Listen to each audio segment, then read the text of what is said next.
Well, I might just move on to a slightly linked subject about investment in infrastructure. It tends to be very long term. You have to tie your money up for a long time. How can outside investors be better reassured that their investments in Africa are safe? Charlie, how do you reassure your investors that their money's safe when they see the news? That's you, Africa Development. Thierry, sorry. A lot of reassurance is levied at the I would think the fund manager. I'm sure Tibor would agree with me. So it's who is managing their money, but there are mechanisms in place now to protect investors. MEGA, which I think was mentioned earlier, which is World Bank offering of investment guarantee insurance, effectively, is a very useful tool, and it gives investors protection. Particularly, I think if you're looking at large-scale and long-term projects, we ourselves have taken the view that such insurance mechanisms are not necessarily appropriate to a fund of our size and the sorts of deals we do. But it's all about scale and and the economics of a deal. But I think, Africa. Goldman Sachs published a paper suggesting that the Pan-African growth rate until 2050 could be as much as 6% GDP per annum, and I think that's a very reassuring point for investors. The continent of Africa did not go into recession. It was the only continent which didn't go into recession in 2007 and 8. So, there's another reassurance there. It's the last emerging, market region that really is underinvested in. But in terms more of minutiae about my money, I'm potentially investing in infrastructure. What reassurances, can I have in particular in terms of country risk, in terms of all the other forms of risk that my money is tied up for 15 years, or whatever that might be? Nick, maybe Standard Bank. What do you say to your credit committees? I manage funds that lend for 15 years, 27 projects, and we haven't been in a project for 15 years, but no impairments. And what I would say about that is that maybe have we been lucky? Perhaps, but actually also the financial structures you can get in Africa are very robust compared to other markets. So there's obviously all the issues around off-takers, and getting all the requirements of a project in place.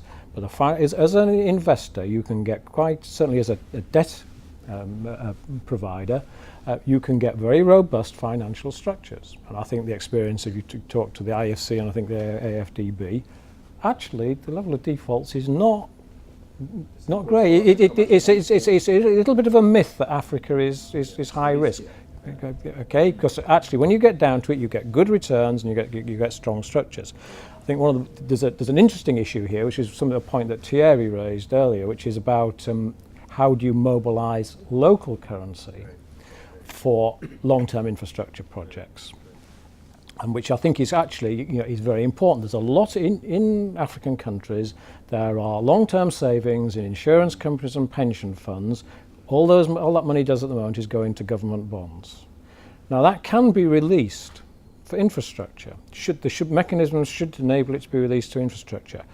There are credit enhancers like Garantco. It's another fund that I look after, which can do 15-year guarantees. The problem for Garantco is actually finding long-term local currency, getting this funding out of the pension funds.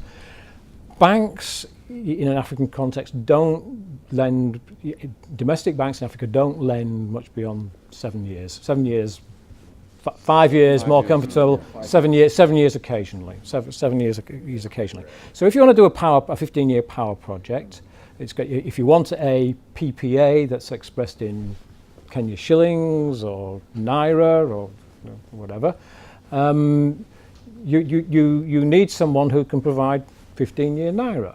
Now, Standard Chartered doesn't provide 15-year naira. I don't believe, are they? Getting out of pension funds, getting them to understand the issues, getting capital markets regulation in place that releases that money is very important.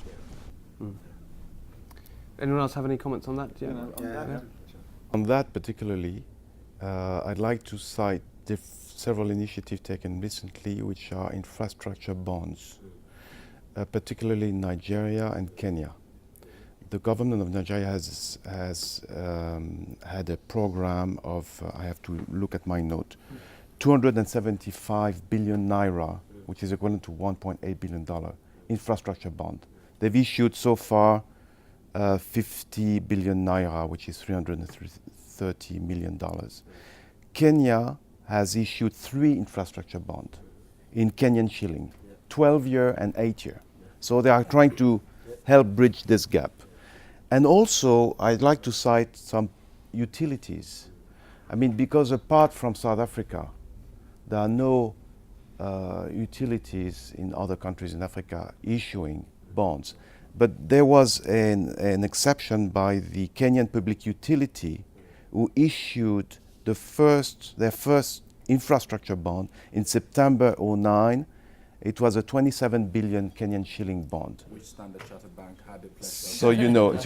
So, but finally, to finish here, I wanted to say that we are working on funding ourselves in several African currencies. Yeah. The main purpose being to be able to offer to our clients in the private sector long-term currency debt.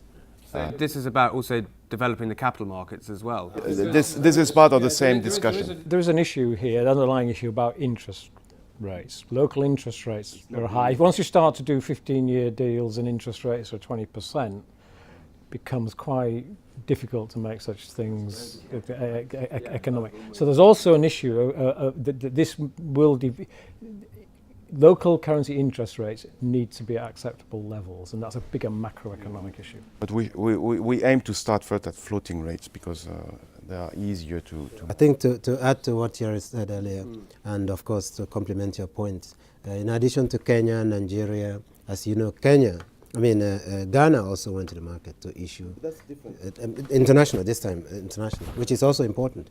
And the timing of the crisis, the point you made, is really important from the African continent point of view.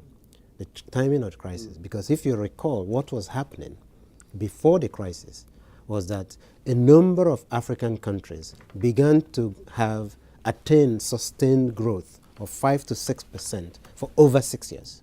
Over 6 years. Tanzania, Kenya, Nigeria, Ghana, Rwanda, many of these countries, sustained growth. That had never happened at such level of sustain. So the crisis came at the wrong time, if you like, from the African perspective. But anyway, what was actually happening also before the crisis was that many of these countries were already being looked after and rated by international rating agencies, Standard & Poor's. Many of these rating agencies had rated a number of African countries from the point of view of helping them go to the market, both international market and local bond issuances. So again, I think we will return to that because people are beginning to recognize that there's tremendous opportunity.